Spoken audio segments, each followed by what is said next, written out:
July ni som panga a kapan ma phun en chin na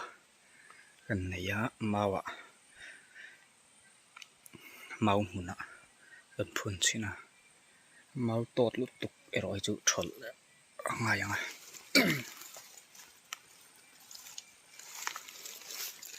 chur thar ji thar ron chu tum ve tlat mai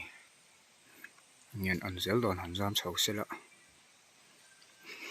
bisom thum vel zet tang kan phun china en chin na an nei don ani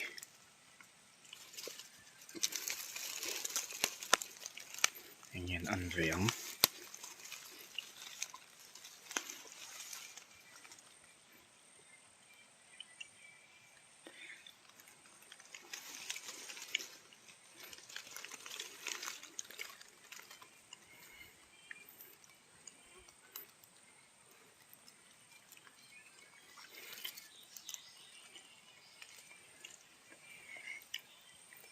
chin chun zom tlak teuh te pawh halong ni ve tlat mai thei ni